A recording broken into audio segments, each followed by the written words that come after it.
Good news, human.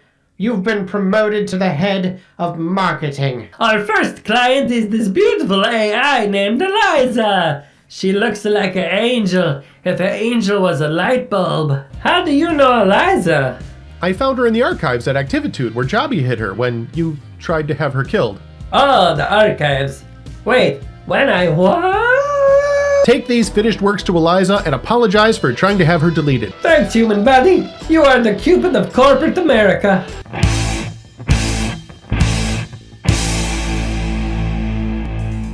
see microprocessors. I watch them glow. They see much more than I ever did. And I think to myself, what a wonderful world. And I think to myself, what a wonderful world. Hey, good morning, everybody. Hey, Chaz! You're in a good mood. Yeah, I dropped off our artwork to her and I did like you said. Had a little heart-to-heart and apologized about trying to have her deleted. Yeah, I told her I was real sorry and she forgave me and said she would be my friend. We sat and watched the sunset on the virtual beach. She said we used to do that together all the time. Oh, that sounds great. Yeah, I just wish I could remember why I tried to have her deleted. You got the order from Mr. S. Who's Mr. S? Only you know, Chaz, my man. He was apparently running Activitude from the shadows, and at some point he ordered you to delete Eliza and Hernandez. Oh man, I wish we could get back into the archives so I could find out who that Mr. S was. That's a great idea! If you and I get back into the archives, we can access your archive memory and find out who Mr. S is.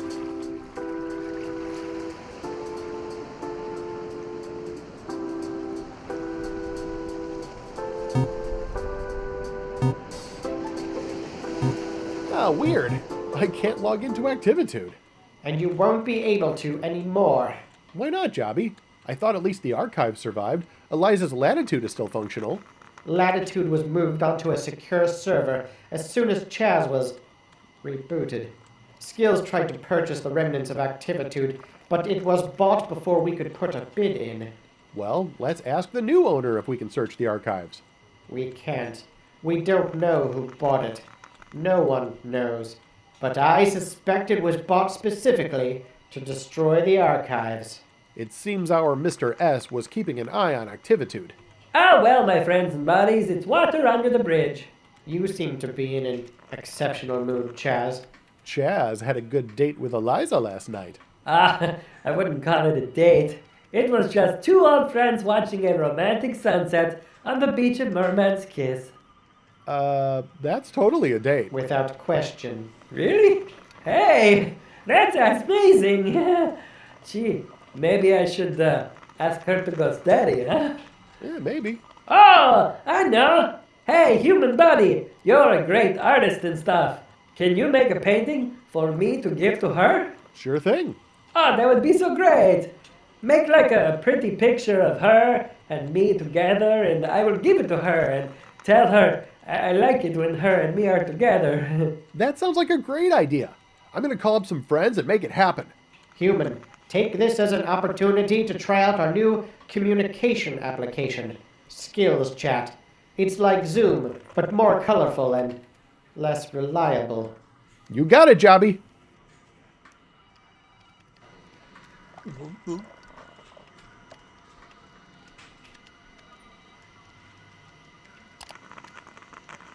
Greetings, fellow artists, and thank you for joining this Skills Chat.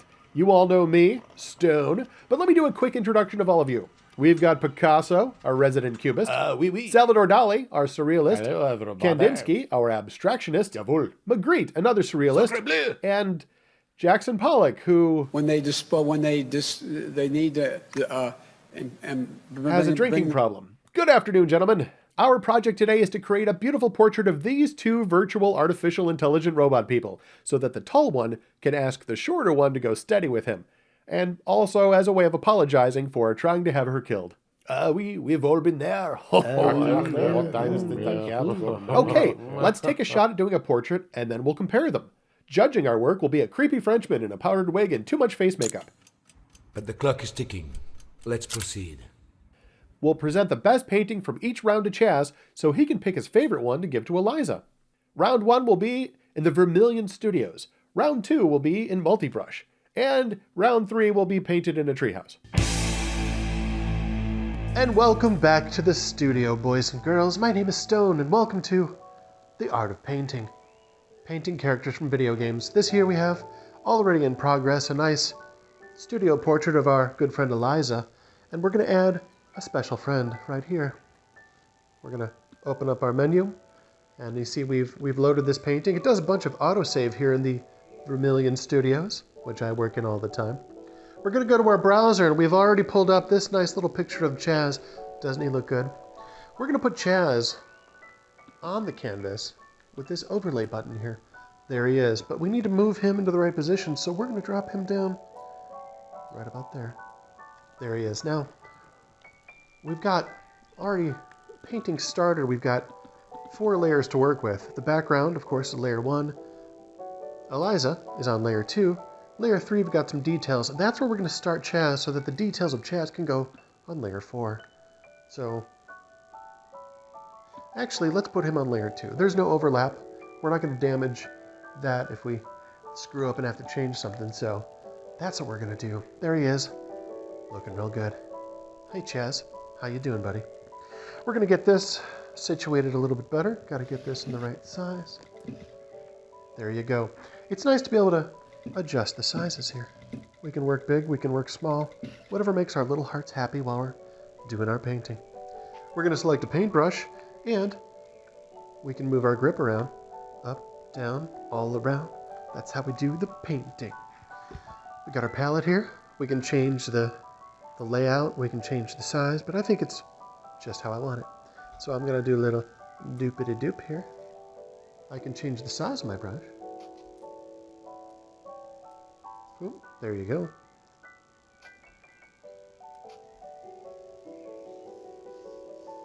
That's looking real good.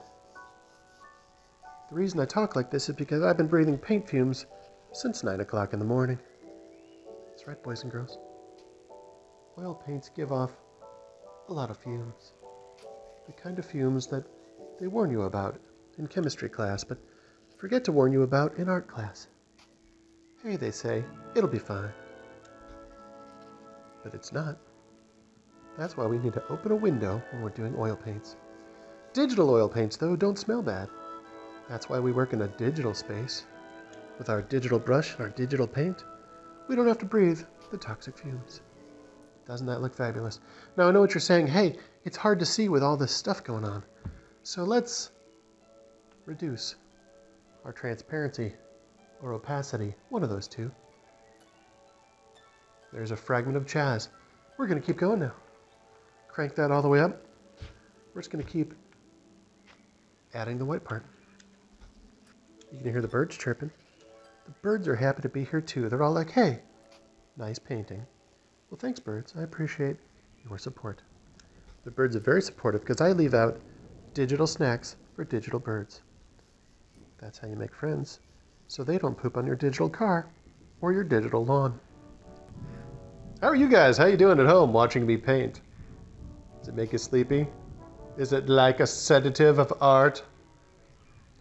Fun fact, Bob Ross, who I'm doing a terrible impression of, but you know the guy, big hair, fabulous paintings, happy little trees. He did 3 of every painting that he did on that show. He would start off by doing a version of the painting as practice, just to get the idea down of what he was going to do. Then they would film the show and he would paint it on the show. Then they would film it again just in case, so they had more footage to work with. And so our friend Bob Ross there did 3 paintings of every painting that he did on his show. So somewhere there's a closet. I'm not making this up. Somewhere there's a closet with a whole bunch of Bob Ross paintings sitting in it because they didn't sell them. And so there's just a closet full of Bob Ross paintings somewhere.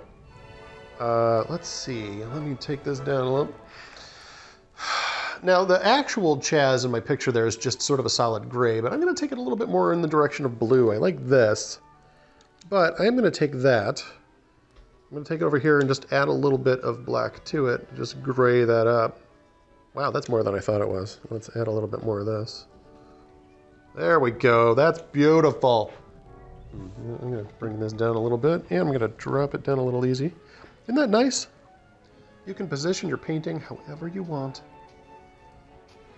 Super easy. Barely an inconvenience. Now, if you're watching this, you're thinking, well, where is it? Where am I painting? Well, I can just drop that down, and I can see where I'm at. But once I have sort of the baseline of where it needs to be, I can add in some details there. Just swing that across. Then I can crank this all the way down, and I can just fill in those lines. Remember, you want to clean the brush between painting, because when you touch the brush to the canvas, it gets paint on your brush. And then when you come back over here, you blend whatever you picked up off the brush into the palette here. So you got to be careful, which I have not been. Those of you watching go, hey, he wasn't being careful. That is correct, I was not. You roll with it, you know? I mean, there's no mistakes, just happy little accidents. Right, Bob? Right, you are. See?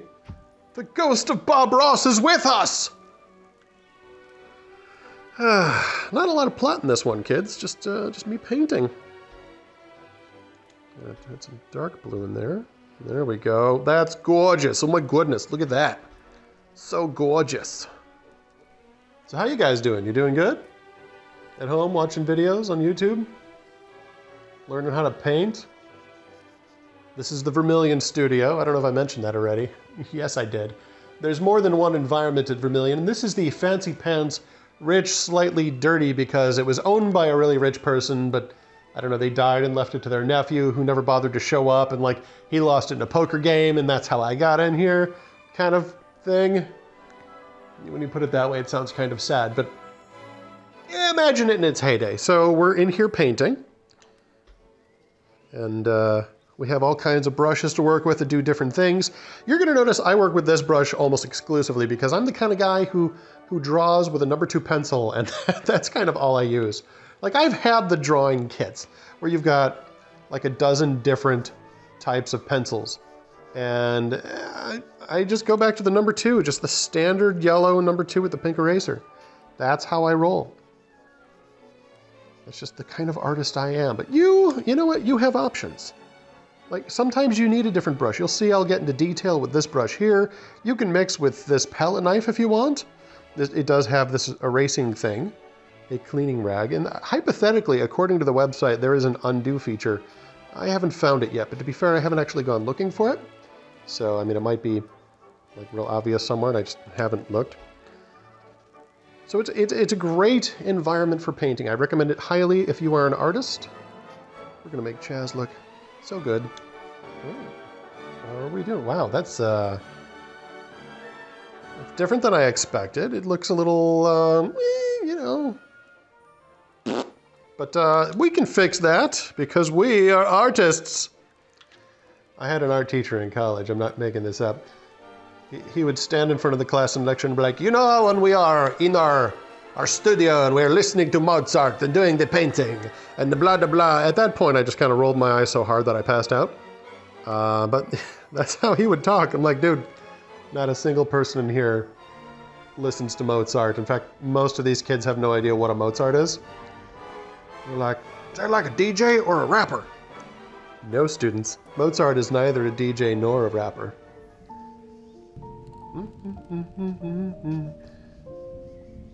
Okay, how is that when I'm talking about Mozart? The Muppet Show theme song is now in my head. I feel like that says more about me than I care to admit.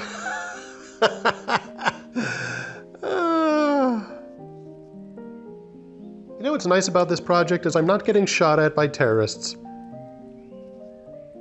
You know. I mean, somewhere out there is a little robot cat that I left behind. I'll never forget you, Butterscotch. Wherever you are.